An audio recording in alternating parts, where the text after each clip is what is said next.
Hello and welcome to the April edition of the University of Strathclyde's Inspiring Conversations.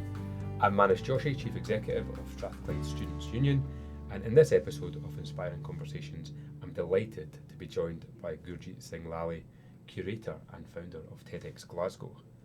Gurjit launched TEDxGlasgow in 2012 to showcase the work, inspiration and ideas of people in Scotland and at the same time provide access to and open up ideas from other global thinkers. Gurjit is involved in multiple entrepreneurial impact ventures, was winner of the Businessman of the Year award at the Scottish Asian Business Awards, and is a Senior Enterprise Fellow at the University of Strathclyde, where he is part of a group of inspirational entrepreneurial leaders who are working to help inspire the next generation of budding entrepreneurs. Welcome, Gurjit. Hey, thank you. Thank you so much for joining us today. So, to start with, can you tell us a little bit about yourself and your journey to date?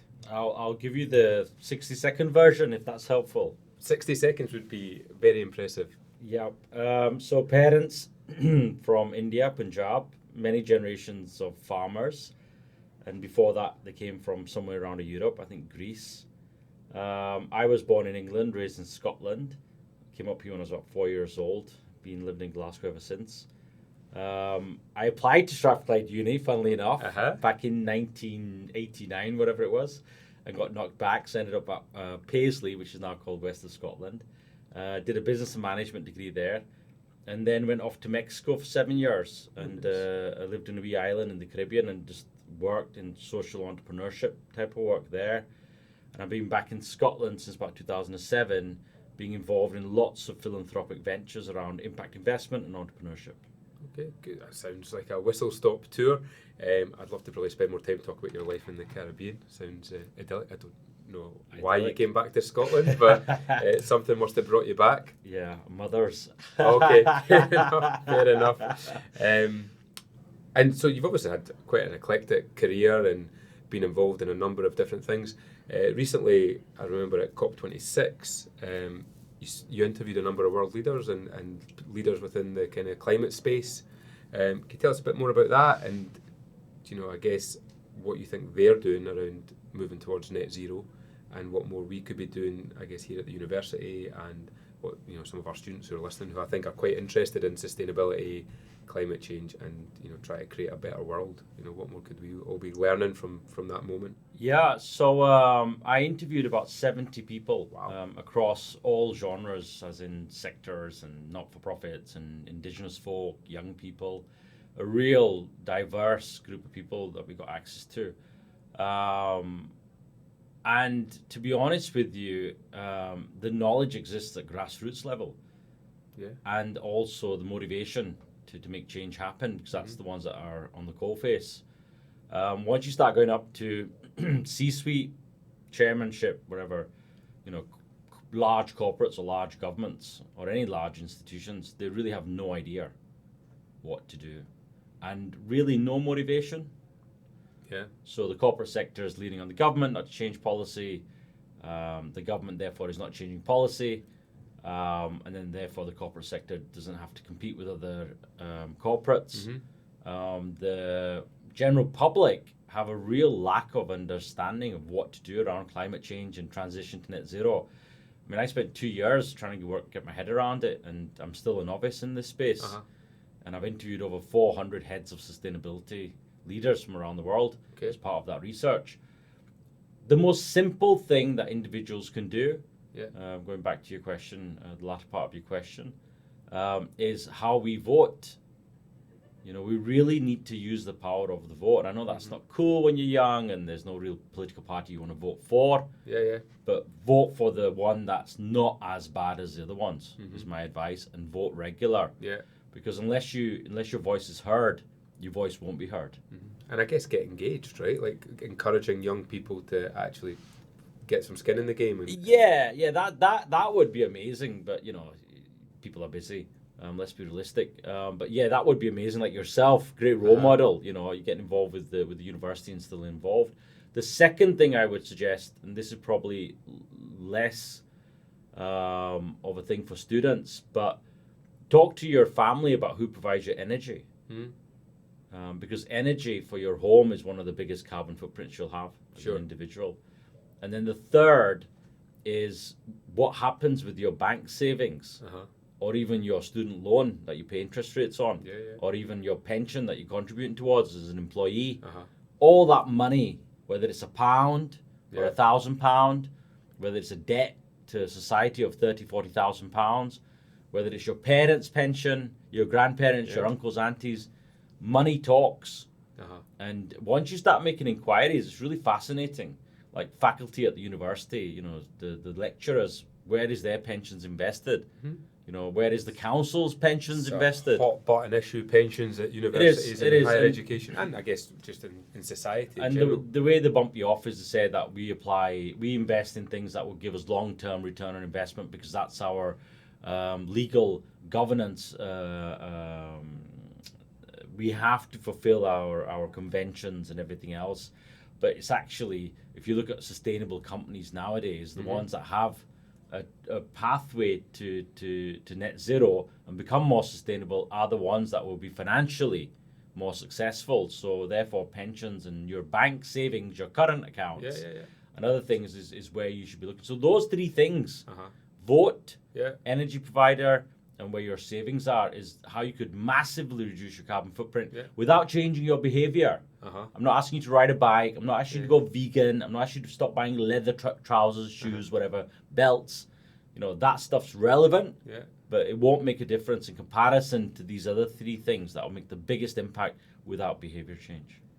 I think those are really helpful to hear. In terms of who's leading the way then, you've talked to, hundreds of leaders in sustainability. What organisations, I guess, businesses, do you think are leading the way?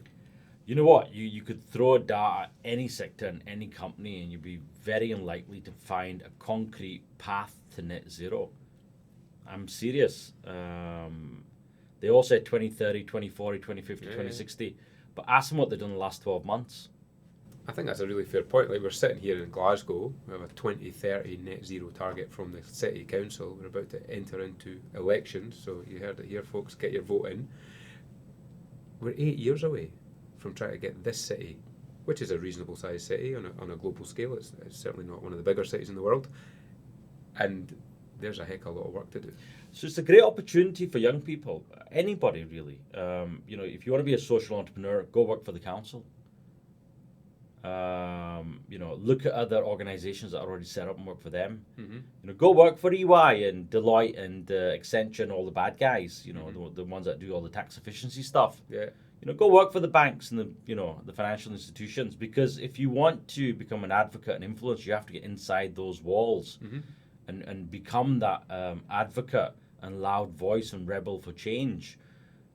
Change the culture within institutions. And it's easier to go set up a charity and a social enterprise and become an impact investor. That's easy stuff. Try working for the council making change. That's cultural change that will take decades, but that's where you could have the biggest impact. Institutions, you're then dealing with large scale institutions and culture, and I think I would definitely agree with you. I think it's not a one size fits all. We're going to need everybody, aren't we, to tackle the biggest issues of our time, whether it's climate change, whether it's income inequality. You're going to need people who are engaged right across the kind of diaspora, wherever that's going to be, both locally, nationally, globally, as well. In your time as an entrepreneur and as somebody who's obviously well travelled, what are some of the character traits that you have seen in the people that inspire you? Because you talked a lot about the Indigenous people that you met during COP and the people on the ground.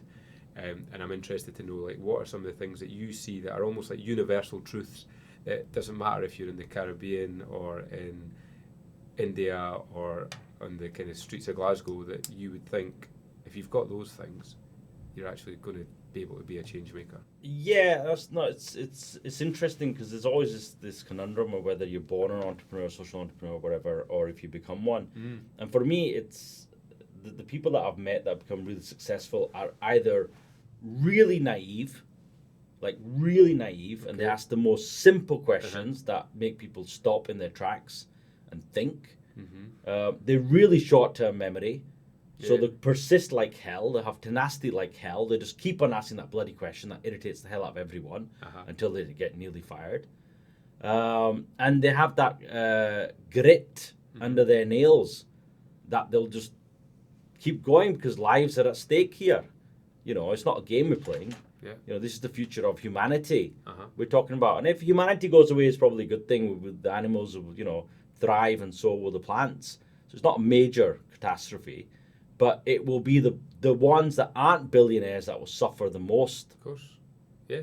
And, you know, I was thinking about this conversation on my way over here. In Scotland in particular, you know, we talk about the oil in the 60s and how we should have taxed it better and managed it better and had it publicly owned and all that kind of stuff.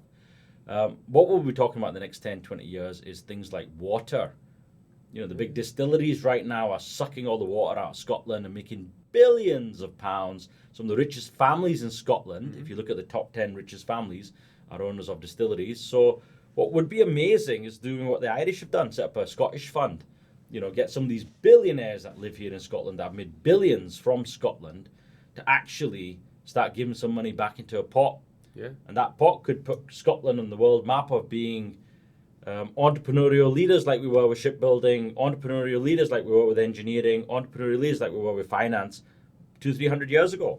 You know, we could recreate that in Scotland, but we need philanthropic leaders to actually put skin in the game. So that sounds like almost a pitch from one of your TED Talks, Gurjit. That sounds like the kind of thing that you would take to the stage in Glasgow and maybe throw down the gauntlet to Scotland's billionaires and Scotland's philanthropists. Yeah, it's a tough gig because I'm just one individual. But I have approached some of these big families, and they do have philanthropic venture arms and, you know, charities and foundations and funds. But if you actually look at the percentage of wealth that goes into that, it's minute, and the percentage of wealth that actually comes out of it is even less. Yeah. So it's like funds of, you know, pennies compared to the wealth that's generated. But, you know, it's, like I said, if you really want to make change, think about where you're going to work. Go to the big, baddest guys of carbon emitters and make change within them. Take the 3 steps that I mentioned earlier on. That, trying to persuade rich people to give away their wealth, it's hard because you can't get access to them. Okay, and how have you managed to get some of this access? I get access quite early on, but then they close the door quite quickly when they realize they have an agenda. You know, okay, so really? it's a tough gig. It's a really tough gig. These families don't want to be known. Mm-hmm.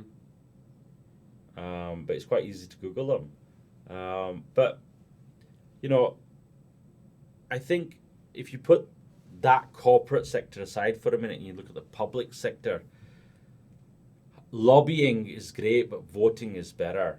Going out in the streets and protesting is great, but actually becoming an employee for one of these national parties, like you said, no, not only vote, but also get skin in the game is better. So there is fundamental, simple things that people can do to make change happen. Sounds good. So you are the curator and founder of TEDxGlasgow. Tell us a bit more about TEDx for those that aren't aware of it. And you know, you probably have been living under a rock if you're not aware of TED. I think probably one of the largest platforms for spreading inspiring ideas. But tell us a bit more about it and what's the future looking like and what's coming up for TEDx. Oh, well, I've met ministers in Scotland that have never heard of TED. Is that right? Yeah. So living under a rock is quite common, more common than you'd think. Mm-hmm. What happened for me was I had a mentor. I've got several mentors. I recommend you get hundreds of mentors, tens of mentors, whatever, have many. And one of my mentors suggested I watch TED Talks because I like learning about lots of different subjects. And then a year later, the same mentor said to me, well, why do you organize a TEDx event? And I looked and it's a complete nightmare. It's like so many rules and processes and, you know, you got to be a volunteer. And then 10 years later, I'm still doing it. So all the characteristics of an entrepreneur I mentioned earlier, naivety and tenacity and grit, short-term memory, are really helpful when you're doing something that, you know, it involves a lot of volunteering time and a lot of people volunteering their time as well. For me, the TED platform is a space for ideas sharing, but TEDx is a space for ideas doing. Okay. That's the big difference. So TED is, you know, 6 billion views, sharing ideas, inspiring folk. So what? Yeah. Let's be honest. Mm-hmm. You know, you'll be inspired by this podcast, hopefully, and then you walk out and you do whatever you want to do before you heard the podcast. Yeah. Your life will continue as it did. So for us, in particular at TEDxGlasgow, it's ideas worth doing. It's more important than ideas worth sharing, and that's how we've built the last decade. But if you look at it, the investment that we've had from government and the private sector, and it's probably 90% private sector and 10% government, we give a return of nearly double the money that's invested in social, economic, and environmental impact. Therefore, you'd think with the 18 million views that we've had online of the people that we've engaged with the talks from over 140 speakers, and a lot of them are Scottish relevant ideas or from Scotland ideas, you'd think that we'd have, the red carpet rolled out and massive support from government, because brand Scotland needs it. Scots have a great brand around the world, but there's a lot of countries competing. Berlin, Silicon Valley, there's Amsterdam, there's lots of other countries that are competing and cities that are competing with Scotland. So I believe that TED as a brand and a platform, and TEDx as a way of actioning people, could be hugely influential in Scotland, and as Scotland would be seen globally. We're more than whiskey, haggis, and shipbuilding. We've got a lot more things to showcase around the world. However, I'm just one of a handful of people that believe that. I don't know why government doesn't get behind it more, and I hope they would. We have a 2030 plan. We would love to be eventually in the hydro. We'd love to live stream globally. We'd love to showcase more of Scotland's ideas and engage the Scottish diaspora. I don't know how many millions around the world. That would be incredible and change the mindset of Scotland and the image of Scotland globally. But that's an aspiration that a handful of us have. What we really need is government to get behind it. And I guess I want to ask you about your purpose, because it sounds like you've been on a journey, you've experienced lots of things, you've had lots of businesses, but what do you now think, looking ahead in the next 20 years, what's your purpose, Gurjit? That's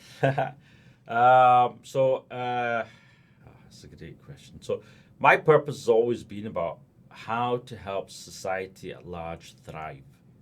Very, very simple. Yeah. And I tried to do that in Mexico. I went there and thought, get to know the locals, get to know the language, the culture, understand how things work, and work with them. Don't come top down with solutions. No. Try to understand what changes you can make working with other people there. And that's advice I would give everybody. Don't go into something with the arrogance that you know everything. Go in there as naive as you can and ask all the stupid questions. And then my mum said to me, she said, well, you're doing all that stuff out in Latin America. Why don't you do it in your doorstep? Why do you do it in your back garden, your neighborhood? And that's what brought me back to Glasgow, the opportunity to actually do things here. The next 20 years for me, I think it's about trying to help others succeed. And that's probably what I've been doing the last 10 years. Finding amazing people and giving them the ability to share their ideas and drive action using the TED platform. I love what I do, and it's very powerful. I respect it, and it's a lot of responsibility, and I would like to continue doing that, finding incredible people and helping them tell their story so that other people can collaborate rather than compete with them. So from a 20-year perspective, I think that's where I could have the biggest impact and influence. But I also have a young family, I have 2 young kids, so I want to be able to spend a little bit of time with them and help them become better role models in society. So I just need to be careful that I have a balance, which I've not had most of my life. I've always been very extreme in the things I do. But I now need to maybe take a teeny step back. But you say that, and then all of a sudden you're inundated with new initiatives that you do. So for me, the next 20 years is just kind of amplify what I do and scale it up, but then try to keep a little bit of balance for health and mental well-being. Well, I think that's really good advice. Slightly off topic, but I think something I want to talk about. Both of us, you and I, people of colour. There's a lot these days, a lot more certainly these days. I think freedom to talk about some of those challenges. I think a lot of organisations, as we talked about, aren't necessarily grappling with sustainability and net zero how they could. I think they're also struggling to grapple with equality, diversity, inclusion, within the workplace, that the term anti-racism has come around recently. So don't just be, I'm not racist, I'm anti-racist. You're going to call it out. From your experience, and you're well travelled as well, what do you think are some of the things that organisations and individuals could be doing here in Scotland to help create more diverse workforces and recruit more diverse workforces? Because I think we are challenged sometimes in the fact that we maybe don't have as many as diverse a population as other parts, but in Glasgow alone, about over 15% of the population would identify as coming from a marginalised background or an international white background. So we should be seeing more of those people, I guess, in our organisations. But just from your experience, what's maybe some of the advice you would give to people around how you build a more diverse workforce? Yeah, it's one of the things that I've definitely struggled with, and that's a big driver why Asians or people of colour, which includes white people, but that's why they become entrepreneurs, because nobody will hire them or nobody will promote them. Mm-hmm.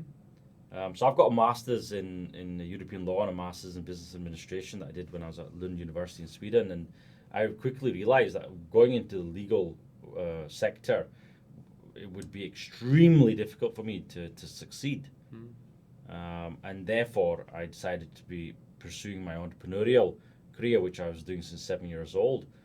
And for people that want to get into the workplace, the unconscious bias is the biggest challenge that they'll face, because even if somebody wants to hire them, the ultimate person that will get hired is someone that has a similar background to them, culturally, language, education, postcode, all that stuff will be the people that they hire, and that will reiterate itself, because people that hired themselves, their peer group will hire the next peer group, and the peer group there, it's just a continuous machine.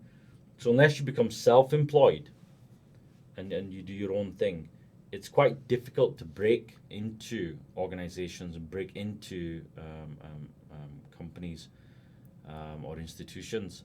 What I would say to those that want to diversify their workforce is go to the places where you find minorities, whether it's Instagram or any of these other social media platforms, instead of using things like LinkedIn.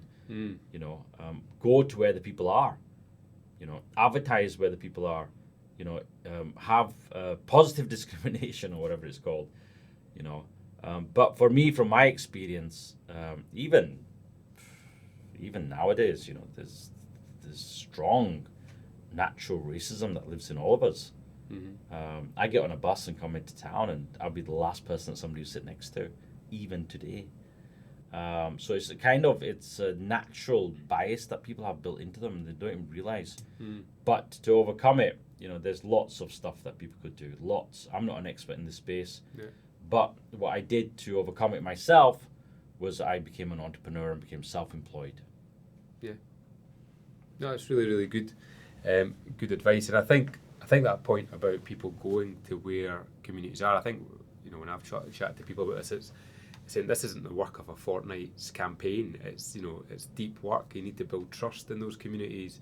You need to go to the gurudwaras and the mosques and just listen to what the needs of communities are, as well as being relevant. You've got to appreciate some of the stigma, I think, and the mistrust that comes from these communities as well, for certain roles and institutions. As we've talked about going into public sector, or for some cultures as well, certain jobs are just not deemed to be appropriate. I kind of came from a background where it's like, you got to be a lawyer, a doctor, an accountant, right? And then you're like, I'm going to be an economist, and it's like, people are like, what's that? What does that mean? And so, yeah, it's interesting, I think, when you take those things into account. And I think we could probably both say that that's not a one-sided thing, racism, or I think some of our own communities can be sometimes some of the most racist communities, in terms of their bias, and I think it's just about opening up that conversation. And I think in Scotland, we like to think of ourselves as very tolerant, but I think if you look at social attitude surveys and various other things, we're no different to the rest of the British Isles, really. And whilst we're quite progressive on a number of fronts, I think around LGBT rights and various other things. I think there's still a long way to go for society as a whole, but I think some interesting advice there as well, just about kind of charting your own course. And I think back to the mentorship, I think piece, there's some great, we stand on the shoulders of some real giants, I think, in a lot of the ethnic minority communities, people who've been here and come before us and have been in Parliament and various other places. And, I think, as you said earlier, people are quite happy to have a coffee, have a blether, give you a helping hand. I think there's definitely something about Scotland. There's a big village at times, and I think it's good to kind of hear some of that from you. So my last question before we kind of have you leave us today is, what's the best thing about being back in Glasgow? And you can't talk about football teams here, because I think that will polarise. Oh, I never watch half-naked men running around a pitch for 90 minutes. That's not my thing. But the best thing about being in Glasgow, where to start? I love the banter. I love the banter. No, it's one of the friendliest cities in the world. People make Glasgow. It's so true. Don't get me wrong. You could travel into Mexico City in the ghettos of the ghettos and still make friends, and I have done that. Mm-hmm. So there's good people everywhere. But Glasgow, we're fortunate. We've got a great education system. We've got a great healthcare system. We've got good road infrastructure. We've got great bicycle paths. Everything is going in the right direction. We've got a strong economy, low corruption.